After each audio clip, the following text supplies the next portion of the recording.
Au dîner de Noël, ma belle-mère a giflé ma fille de 5 ans. Tais-toi comme ta mère inutile. Les proches ont continué à manger. La lèvre de ma fille saignait. Puis mon fils de 8 ans a dit « Grand-mère, dois-je montrer à tout le monde les bleus que tu m'as dit de cacher ?» La pièce est devenue silencieuse. Avant de commencer l'histoire, n'oubliez pas d'aimer et de vous abonner à la chaîne pour voir plus d'histoires comme celle-ci. Je n'oublierai jamais le bruit de la main de ma belle-mère frappant le visage de ma fille de 5 ans au dîner de Noël.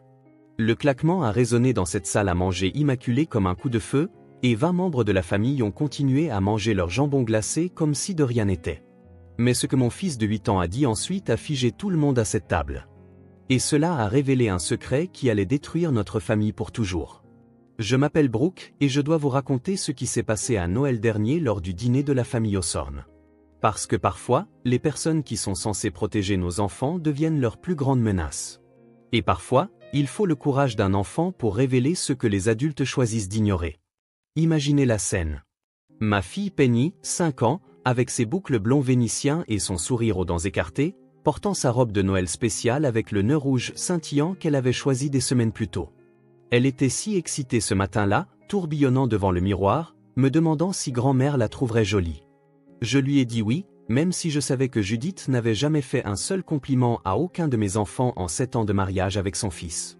Puis il y a mon fils, Colton, 8 ans, les cheveux noirs comme son père, mais avec mes yeux verts qui voient tout. C'est le silencieux, l'observateur, l'enfant qui remarque quand les adultes pensent que les enfants ne font pas attention. Ce matin-là, pendant que Penny tourbillonnait, Colton était assis sur son lit, peignant soigneusement ses cheveux comme grand-mère Judith insistait que les garçons devaient le faire. Présentable, disait-elle. J'aurais dû remarquer comment ses mains tremblaient légèrement alors qu'il boutonnait sa chemise.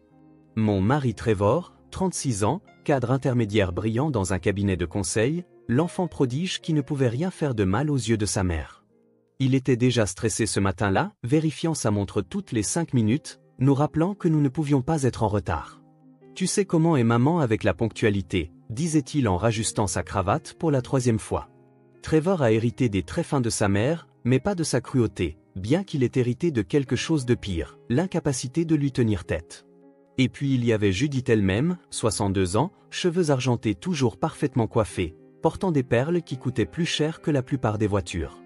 Elle régnait sur la famille Hawthorne comme une reine tenant sa cour, et tout le monde, des frères et sœurs de Trevor aux cousins éloignés, connaissait sa place dans sa hiérarchie. J'étais tout en bas, la fille d'une petite ville qui avait réussi à piéger son précieux fils pour qu'il l'épouse. Mes enfants n'étaient que légèrement mieux classés, utiles pour les photos Facebook et pour se vanter à son country club, mais guère plus. Ce dîner de Noël était censé être comme toutes les autres réunions de famille obligatoires dans le manoir colonial de Judith à Westchester. 20 parents entassés autour de sa table en acajou, mangeant dans de la porcelaine qui appartenait à la famille depuis 3 générations. Les mêmes conversations forcées, les mêmes insultes subtiles déguisées en sollicitude. La même façon dont tout le monde faisait semblant de ne pas remarquer quand les critiques de Judith allaient trop loin. Mais cette fois-ci serait différente. Cette fois-ci, mon fils de 8 ans révélerait ce qu'il documentait depuis des mois. Cette fois-ci, le silence serait enfin brisé. Ce que vous devez comprendre avant que je vous raconte ce qui s'est passé, c'est que la maltraitance ne se manifeste pas toujours par des bleus et des os brisés. Parfois, elle prend la forme d'une grand-mère qui sourit pour les photos tout en murmurant des menaces à un enfant. Parfois, elle prend la forme d'une pièce pleine d'adultes qui choisissent le confort plutôt que la conscience. Et parfois, elle prend la forme d'un petit garçon qui prend secrètement des photos avec le vieil téléphone de sa mère, rassemblant des preuves parce qu'il sait que personne ne le croira sans elle. Le son de cette gifle me réveille encore la nuit. Pas seulement le son physique, mais ce qu'il représentait. Des années de cruauté cachée qui éclataient enfin au grand jour, là où elles ne pouvaient plus être ignorées. Le sang de Penny sur la nappe blanche, 20 fourchettes suspendues en l'air, et Colton, mon courageux et brillant garçon, se levant avec le genre de courage que la plupart des adultes ne trouvent jamais. Grand-mère, est-ce que je devrais montrer à tout le monde les bleus que tu m'as dit de cacher? Ces quelques mots ont tout changé. Ils ont exposé une vérité qui couvait sous la surface de chaque réunion de famille, de chaque photo de vacances, de chaque sourire forcé. Ils ont révélé que pendant que nous protégions la réputation de Judith, elle faisait du mal à nos enfants. Je partage cette histoire parce que j'ai appris quelque chose ce jour-là. Le mal prospère dans le silence, surtout quand ce mal porte des perles et organise le dîner de Noël. Et parfois, Les voix les plus jeunes sont les seules assez courageuses pour briser ce silence. C'est l'histoire de comment ma famille s'est disloquée et s'est reconstruite plus forte. C'est l'histoire de comment mon fils a sauvé sa sœur. C'est l'histoire du dîner de Noël qui s'est terminé par des sirènes de police au lieu du dessert. Il y a 7 ans, je suis entré dans la famille Osborne en pensant que j'avais gagné au loto. Trevor était beau, brillant, et venait de ce que tout le monde appelait une bonne famille. Sa famille avait de l'argent, de l'influence, et une belle maison coloniale à Westchester où ils organisaient des réceptions dignes d'un magazine. J'avais 27 ans, j'étais infirmière scolaire d'une petite ville de Pennsylvanie, et je pensais avoir trouvé mon conte de fées. La première fois que j'ai rencontré Judith, elle m'a toisé de la tête aux pieds comme si elle évaluait du bétail à une vente aux enchères. Alors, c'est vous la fille dont Trevor n'arrête pas de parler, dit-elle, son sourire n'atteignant jamais ses yeux. Comme c'est charmant que vous travailliez avec des enfants, une profession si noble pour ceux qui ne peuvent pas se permettre des études supérieures. Trevor en a ri plus tard, me disant que sa mère était juste protectrice, qu'elle s'adoucirait en apprenant à me connaître. Elle ne l'a jamais fait. Notre mariage fut un chef-d'œuvre de sabotage subtil. Judith insista pour tout organiser, prétextant que la famille de Brooke ne connaîtrait rien au mariage de la bonne société. Elle invita 200 de ses amis les plus proches et plaça ma famille à une table dans un coin reculé.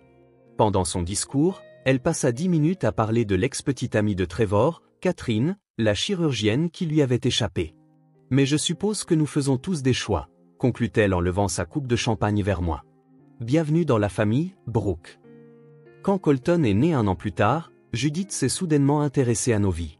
Son premier petit-fils, l'héritier du nom Osborne. Elle débarquait sans prévenir, critiquant ma façon de le tenir, de le nourrir, de l'habiller. De mon temps, les mères savaient comment s'occuper correctement des enfants, disait-elle en me le prenant des bras. Mais je suppose que les normes ont changé. Trevor ne voyait jamais cela comme une critique. Pour lui, sa mère essayait simplement d'aider.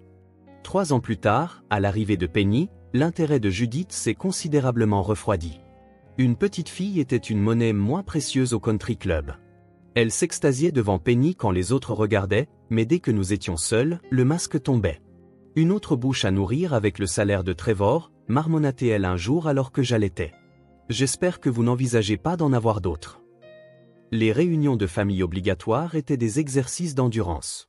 La maison de Judith avait des règles, explicites et implicites. Les enfants devaient se taire sauf si on leur adressait la parole. Tout le monde devait s'habiller de manière appropriée, ce qui signifiait ce que Judith jugeait acceptable ce jour-là. La conversation à table suivait son exemple, tournant généralement autour des frères et sœurs de Trevor et de leur réussite. Darlene, la sœur de Trevor, vendait de l'immobilier de luxe et ne manquait jamais une occasion de mentionner sa dernière vente à $1 million. Son frère Grant dirigeait une agence bancaire et avait épousé Meredith, une pédiatre issue d'une famille que Judith approuvait. Leurs enfants, des jumeaux nommés Harrison et Frédéric, étaient cités en exemple de bonne éducation et de bon comportement. « Regardez comme Harrison s'assoit bien », disait Judith en désignant le garçon de 6 ans qui semblait terrifié à l'idée de bouger. Certains enfants comprennent. Le dîner de Noël était la pire de toutes les réunions. Judith insistait pour que tout le monde arrive à midi pour l'apéritif, bien que les enfants soient immédiatement envoyés dans la salle de jeu au sous-sol avec des instructions strictes de ne pas déranger les adultes. Le dîner était servi à 15 heures précises avec un plan de table qui ne changeait jamais. Trevor et moi étions toujours placés aux extrémités opposées de la table, ce qui rendait impossible de présenter un front uni. Ce matin-là, alors que nous nous préparions à partir pour la maison de Judith, j'ai remarqué que Colton organisait ses vêtements avec une précision inhabituelle. « Mamie aime que ma chemise soit rentrée exactement comme il faut », expliqua-t-il en lissant son col pour la 5e fois. « Elle se fâche quand elle est mal mise. »« Quand est-ce qu'elle t'a dit ça ?» ai-je demandé. « La dernière fois, quand tu aidais tante Darlene dans la cuisine, elle a dit que j'avais l'air d'un vagabond. » Mon estomac s'est noué. « Chérie, sais-tu ce que ce mot signifie ? Quelqu'un de pauvre et de sale. » « Mais je ne le suis pas, n'est-ce pas, maman ?» Je l'ai serré fort dans mes bras, sentant la rage monter en moi. « Tu es parfait exactement comme tu es. » Penny est entrée dans la pièce en sautillant, vêtue de sa robe de Noël, la rouge avec le nœud scintillant pour laquelle elle m'avait supplié chez Target. « Est-ce que mamie va aimer ma robe, maman ?» Avant que je puisse répondre, Trevor est apparu dans l'encadrement de la porte, déjà en costume. « Nous devons partir dans 10 minutes. Maman n'aime pas que nous soyons en retard. » Ta mère n'aime pas beaucoup de choses, ai-je marmonné. Qu'est-ce que ça veut dire? Rien. Ça ne veut rien dire. J'avais appris que se disputer au sujet de Judith était inutile. Trevor avait été dressé depuis sa naissance à ne jamais la remettre en question, ne jamais la défier, ne jamais la voir pour ce qu'elle était vraiment. Le trajet jusqu'à Westchester a duré 40 minutes. Trevor agrippait le volant, passant en revue sa liste mentale de sujets de conversation qui plairaient à sa mère. Des nouvelles de sa promotion, les notes de Colton, n'importe quoi sauf mon travail, que Judith considérait comme indigne du nom aux sornes. Rappelez-vous, dit-il alors que nous nous engagions dans l'allée circulaire. Comportement exemplaire, tout le monde. Ce n'est qu'un après-midi. Un après-midi. Si seulement nous avions su que ce serait le dernier. Au moment où Judith a ouvert sa porte d'entrée, j'ai su que ce Noël serait différent. Elle a serré Trevor dans ses bras comme s'il revenait de la guerre, puis m'a complètement ignoré pour s'adresser aux enfants. Colton, tu deviens si grand. Pénélope, voilà une robe bien colorée. La façon dont elle a dit « colorée » donnait l'impression que c'était une maladie. Merci, grand-mère, rayonna Penny en faisant une petite pirouette. Maman a dit que tu l'aimerais. Les yeux de Judith se sont tournés vers moi, froids comme un vent de décembre. Vraiment? Comme c'est attentionné de la part de ta mère de parler pour moi. Nous sommes entrés dans la maison, qui sentait la cannelle et les bougies de luxe, chaque surface brillant comme dans un musée. Les autres membres de la famille étaient déjà arrivés. Grant, le frère de Trevor, se tenait près de la cheminée et discutait de portefeuille d'investissement avec l'oncle Raymond, tandis que Darlene tenait salon près du piano, montrant sur son téléphone des photos de sa dernière maison de plage à vendre. Brooke lança Darlene avec un faux enthousiasme. « Tu travailles toujours dans cette petite école primaire? C'est si pittoresque que tu continues à faire ça. » « J'aime mon travail, ai-je répondu en aidant Penny à enlever son manteau. « Bien sûr que tu l'aimes, intervint Judith. Il faut bien que quelqu'un fasse ce genre de travail. Tout le monde ne peut pas avoir d'ambition. » Colton s'est rapproché de moi, et j'ai remarqué qu'il évitait le contact visuel avec tout le monde. Lorsque la cousine Meredith a essayé de le saluer, il a à peine murmuré bonjour. Ce n'était pas son genre. Mon fils était calme, oui, mais jamais impoli. « Colton, chéri, tu te sens bien? » Je me suis agenouillé à côté de lui. Il a jeté un rapide coup d'œil à Judith, puis à moi. J'ai un peu mal au ventre. Depuis quand? Depuis hier, quand papa nous a amenés ici pour aider grand-mère à préparer, dit-il doucement. Quand tu étais au magasin pour acheter les ingrédients de la tarte. Je n'étais pas au courant de cette visite. Trevor n'avait pas mentionné avoir emmené les enfants chez sa mère pendant que je faisais des courses. Que s'est-il passé hier? Rien, dit-il trop vite. Je peux rester avec toi au lieu d'aller dans la salle de jeu? La voix de Judith a fendu l'air. Absolument pas. Les enfants vont dans la salle de jeu. Harrison et Frédéric y sont déjà. Colton, emmène ta sœur en bas, maintenant. La dureté de son ton fit tomber le sourire de Penny. Elle espérait montrer sa robe à d'autres membres de la famille d'abord. Colton prit la main de sa sœur d'un air protecteur, et ils se dirigèrent vers les escaliers du sous-sol. Je les ai regardés partir, un malaise s'installant dans ma poitrine comme une pierre. Pendant l'apéritif, j'ai essayé de rester près de la cuisine, aidant Rosa, la gouvernante de Judith, à disposer les amuse-gueules. Rosa travaillait pour la famille depuis 15 ans et était la seule personne qui m'ait jamais montré une véritable gentillesse dans cette maison. « Les enfants vont bien ?» demanda doucement Rosa dans son anglais accentué. « Je crois. »« Pourquoi ?» Elle jeta un coup d'œil vers le salon où Judith tenait salon. « Hier, j'ai entendu pleurer. Le garçon. » Sonora Judith était très en colère à propos de quelque chose. Avant que je puisse en demander plus, Judith est apparue dans l'encadrement de la porte. « Brooke, nous ne payons pas Rosa pour bavarder. Peut-être pourriez-vous vous rendre utile et aller voir les enfants au lieu de vous cacher ici. » Je suis descendu et j'ai trouvé Harrison et Frédéric en train de construire avec des blocs tandis que Penny était assise seule, parlant à sa poupée. Colton se tenait près de la fenêtre, regardant la neige tomber. « Où est la cousine de ta sœur, Meredith ?» ai-je demandé à Harrison. Grand-mère Judith a dit que Penny parle trop et donne mal à la tête, alors on n'est pas censé jouer avec elle. Mes poings se sont serrés. Je me suis assise à côté de Penny, la prenant sur mes genoux. « Tu veux me parler de ton spectacle de Noël, ma chérie ?» Son visage s'est illuminé alors qu'elle se lançait dans l'histoire, décrivant chaque costume, chaque chanson, chaque moment. Colton est venu s'asseoir à côté de nous, et pendant quelques minutes, nous étions dans notre propre petite bulle, loin de la toxicité de l'étage. Puis la voix de Judith a résonné dans l'escalier. À table. La table de la salle à manger était dressée avec la porcelaine des Hawthorne, des verres en cristal captant la lumière du lustre. Des cartons indiquaient nos places, et comme toujours, Trevor était près de sa mère, tandis que j'étais relégué à l'autre bout, entre la mère sourde de l'oncle Raymond et les jumeaux de 4 ans de Grant. Le repas a commencé par la bénédiction traditionnelle de Judith, remerciant Dieu pour la prospérité familiale et la sagesse de maintenir des normes appropriées dans un monde de plus en plus commun. Elle m'a regardé droit dans les yeux pendant cette dernière partie. Penny, excitée d'être à la grande table, a commencé à s'agiter sur sa chaise. Quand les petits pains sont arrivés, elle en a attrapé un avec enthousiasme, renversant accidentellement son verre d'eau. L'eau s'est répandue sur la nappe blanche, assombrissant le tissu immaculé. « Oh non !» Alta Penny. « Je suis désolé. Je suis désolé. » Le visage de Judith s'est transformé en quelque chose de laid. C'est exactement ce qui arrive quand les enfants ne sont pas correctement disciplinés. Ils se comportent comme des animaux au lieu d'êtres humains. C'était un accident, ai-je dit en commençant à me lever de mon siège. Assieds-toi, Brooke. Tu as fait assez de dégâts en lui apprenant que ce comportement est acceptable. Trevor n'a rien dit, il a simplement fixé son assiette. Les autres parents ont continué à manger comme si de rien n'était. Penny, nerveuse et essayant d'arranger les choses, a commencé à divaguer. À mon spectacle de Noël, Mademoiselle Rodriguez a dit que j'étais le meilleur ange, mais elle était si jolie, et je me suis souvenu de toutes mes répliques et je n'ai pas oublié, même pas une fois, et maman a fait mon auréole, et... La gifle est venue si vite que je n'ai pas vu la main de Judith bouger jusqu'à ce qu'elle entre en contact avec le visage de Penny. Le son de la paume de Judith frappant le visage de ma fille de 5 ans a semblé résonner à l'infini. La tête de Penny a basculé sur le côté, ses yeux écarquillés par le choc avant que la douleur ne se manifeste. Puis le sang est venu, un filet rouge vif coulant de sa lèvre fendue sur sa robe de Noël, celle dont elle était si fière ce matin-là. « Tais-toi, comme ta mère inutile », la voix de Judith était venimeuse. Personne ne veut entendre ton babillage. Pendant un instant, toute la pièce s'est figée. Puis, horriblement, les fourchettes ont recommencé à bouger. L'oncle Raymond a coupé son jambon.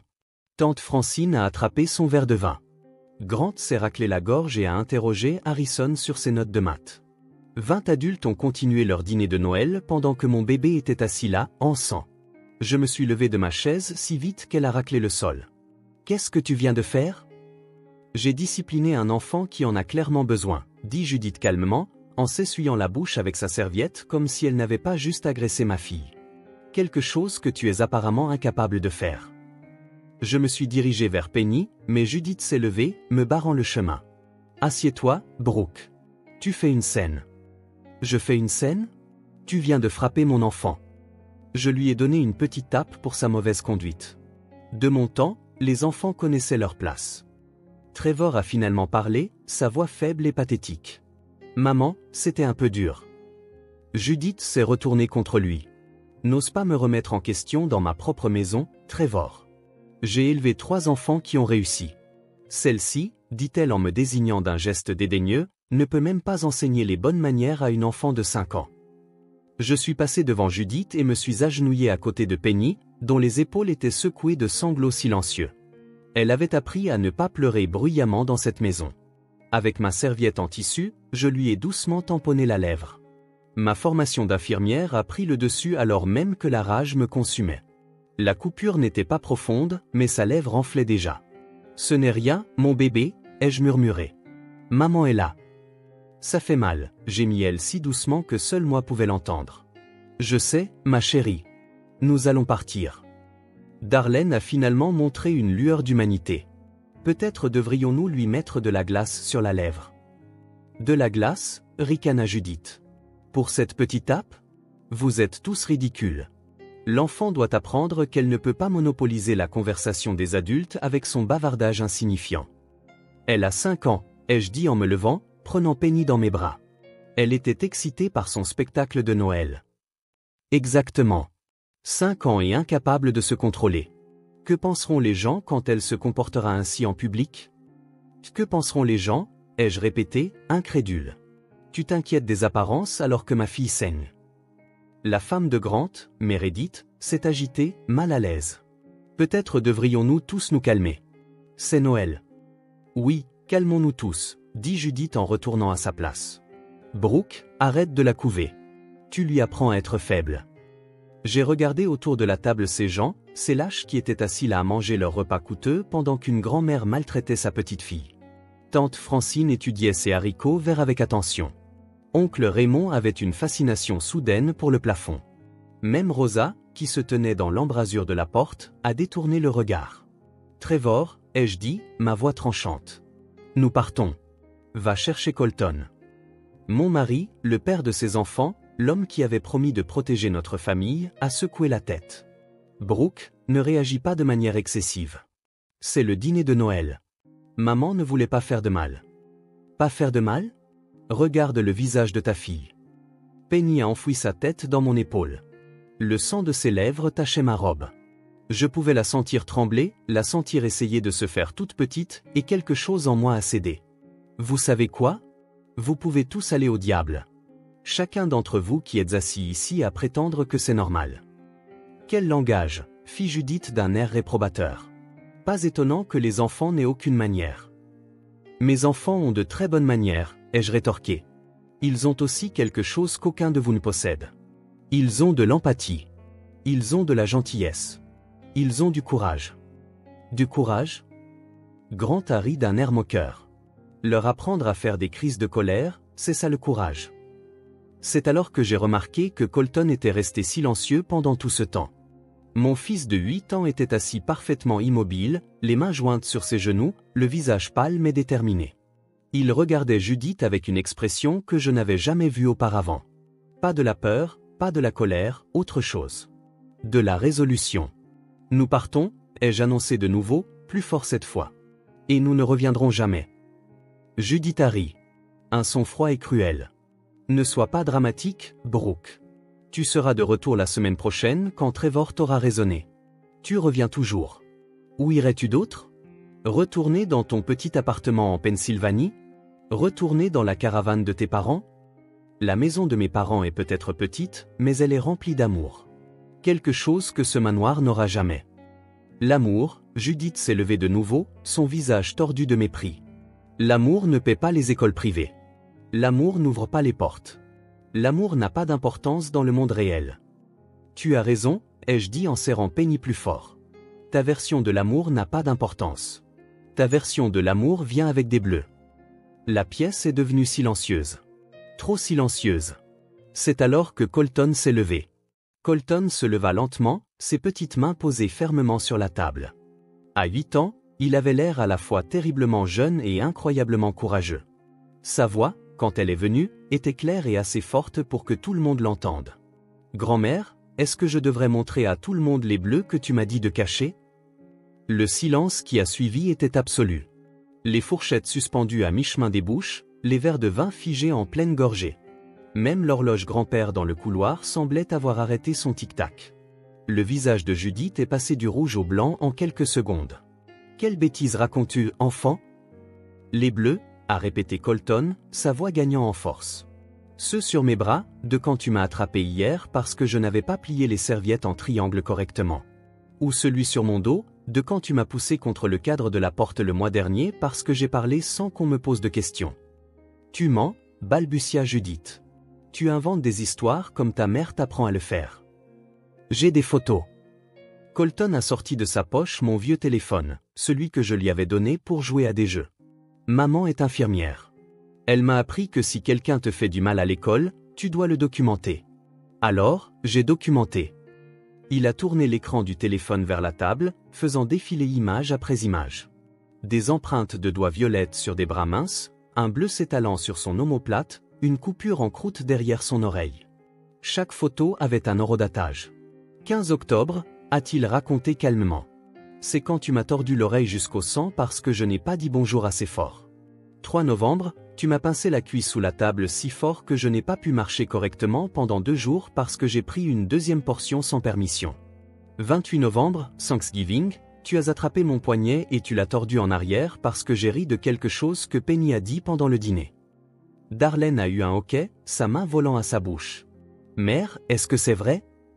Le garçon est perturbé, a dit Judith, mais sa voix avait perdu son autorité.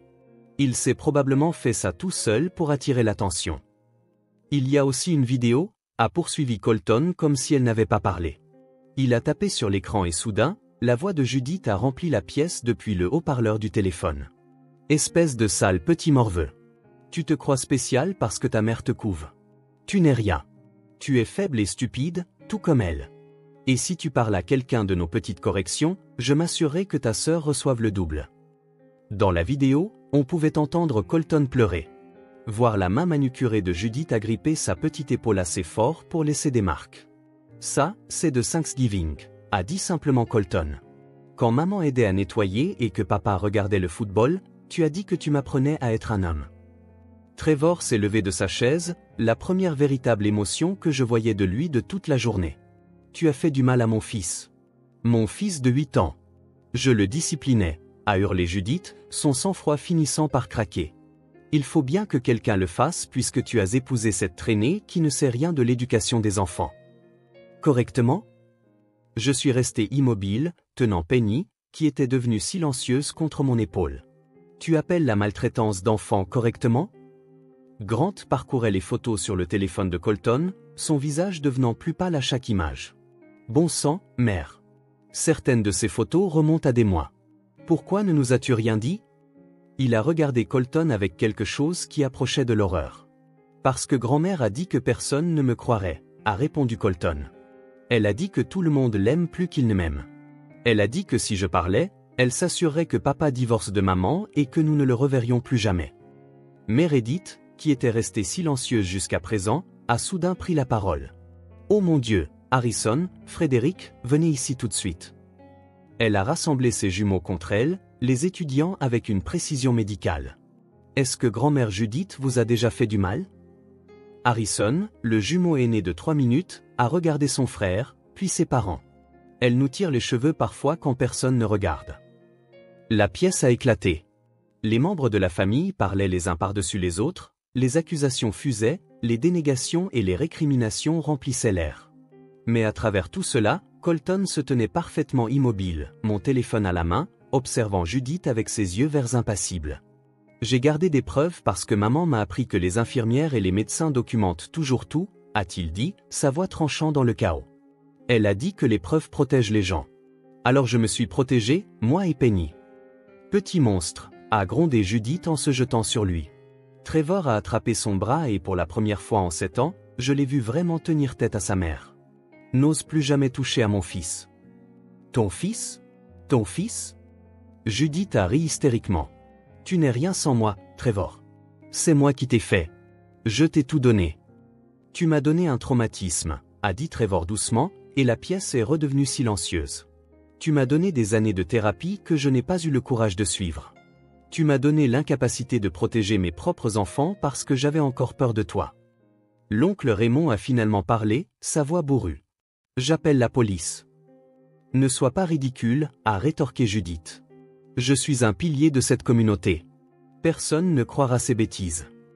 Ils croiront les preuves vidéo, ai-je dit. Ils croiront les blessures documentées sur un enfant. Ils croiront les multiples témoins qui viennent de t'entendre l'admettre. Judith a regardé sa famille autour de la table, son royaume s'effondrant sous ses yeux. Darlene s'était éloignée d'elle. Grant regardait toujours les photos avec horreur. Même Francine, sa propre sœur, avait des larmes qui coulaient sur son visage. Colton, ai-je dit doucement. Depuis combien de temps préparais-tu ça? Mon fils m'a regardé, et pour la première fois de la journée, il a souri. Depuis octobre. Je savais qu'elle finirait par faire du mal à Penny. Elle s'en prend toujours à la personne la plus petite de la pièce. Il fallait juste que j'attende qu'il y ait assez de témoins. La police est arrivée en 20 minutes, bien que cela ait semblé des heures. 2 officiers ont pris des dépositions pendant que Penny s'accrochait à moi, sa lèvre fendue maintenant violette et enflée. Colton était assis entre Trevor et moi, calmement, montrant aux officiers ses preuves documentées, parlant avec une clarté qui les a fait échanger des regards inquiets. C'est ridicule, n'arrêtez pas de répéter Judith à qui voulait bien l'entendre. Je suis au conseil d'administration de l'hôpital. J'organise des galas de charité. C'est un malentendu familial qui prend des proportions démesurées. Mais l'officier qui examinait les photos de Colton n'était pas intéressé par son statut social. Madame, ces images montrent un schéma clair de violence physique. Combiné aux preuves vidéo et aux multiples témoins de l'agression de ce soir sur une enfant de 5 ans, nous avons plus qu'assez pour porter plainte. C'est Darlene qui m'a le plus surprise. Je témoignerai, dit-elle doucement. J'ai vu des choses au fil des ans, je les ai ignorées. Je me suis dit que c'était juste maman qui était stricte, mais je savais, nous savions tous que quelque chose n'allait pas. Grant a hoché la tête, son bras autour de ses jumeaux. Les garçons m'en ont dit plus sur le chemin de la voiture, sur les cheveux tirés, les pincements, les menaces s'il pleurait. Comment avons-nous laissé faire ça? Parce qu'elle nous a appris à ne pas le voir, dit Trevor, sa voix creuse. Tout comme elle nous a appris à l'accepter quand nous étions enfants. L'enquête qui a suivi a révélé la profondeur de la cruauté de Judith. Rosa, libérée de la peur de perdre son emploi, s'est manifestée avec des dates et des incidents dont elle avait été témoin. Les mères du country club ont admis qu'elles avaient remarqué la manière brutale de Judith de traiter les enfants lors d'événements. Même le pédiatre de la famille a dit qu'il avait eu des inquiétudes, mais pas de preuves. Nous avons immédiatement demandé une ordonnance restrictive. Trevor s'est jeté dans la thérapie avec le dévouement qu'il réservait autrefois à plaire à sa mère. Après 3 mois, il s'est complètement effondré, se souvenant d'incidents de sa propre enfance qu'il avait enfouis si profondément qu'il s'était convaincu qu'ils n'avaient jamais eu lieu. Elle m'enfermait dans le placard, m'a-t-il raconté un soir, des heures durant, en disant que ça me rendrait plus fort. J'avais 6 ans. Penny a eu besoin d'une thérapie par le jeu pour surmonter le traumatisme. Pendant des semaines, elle sursautait dès que quelqu'un levait la main près d'elle, même juste pour attraper quelque chose. Mais les enfants sont résilients quand ils sont entourés d'amour et de soutien. 6 mois plus tard, elle riait à nouveau, même si elle demandait encore parfois si grand-mère Judith pouvait revenir et lui faire du mal. Jamais, lui disais-je. Colton s'en est assuré. Colton est devenu une sorte de héros dans son école lorsque l'histoire a inévitablement éclaté, mais il ne voulait pas de cette attention. J'ai juste fait ce que tu m'as appris, maman, a-t-il dit. Documenter tout et protéger les personnes qui ne peuvent pas se protéger elles-mêmes. La famille s'est complètement divisée, la moitié prenant le parti de Judith, affirmant que nous avions exagéré les choses, que chaque génération avait des méthodes disciplinaires différentes. Ils ont envoyé des emails méchants sur la façon dont nous avions détruit la réputation d'une femme bien. Je les ai tous bloqués. L'autre moitié a entrepris sa propre introspection. Darlene a commencé une thérapie et a découvert que ses troubles anxieux provenaient d'un traumatisme d'enfance qu'elle n'avait jamais traité. La femme de Grant, Meredith, a instauré une règle interdisant les visites de grands-parents sans surveillance, qui s'étendait à ses propres parents, juste par précaution. L'oncle Raymond s'est excusé personnellement auprès de moi, disant qu'il avait été un lâche, qu'il aurait dû parler des années plus tôt quand il a remarqué que les choses n'allaient pas. Judith a finalement été accusée d'agression et de multiples chefs d'accusation de maltraitance d'enfants. Elle a écopé de travaux d'intérêt général et d'une gestion de la colère obligatoire. Son avocat a plaidé que son âge et sa position dans la communauté justifiaient la clémence. La vraie punition a été sociale. Le country club a discrètement révoqué son adhésion. Le conseil d'administration de l'hôpital lui a demandé de démissionner. Les dames de la haute société qui l'adulaient autrefois traversaient maintenant la rue pour l'éviter. Elle a envoyé des lettres pendant un certain temps, toutes adressées à Trevor, alternant entre rage et manipulation. « Je t'ai tout donné. Tu as détruit notre famille. Personne ne t'aimera jamais comme moi. » Nous les avons toutes marquées, retour à l'expéditeur, sans les ouvrir.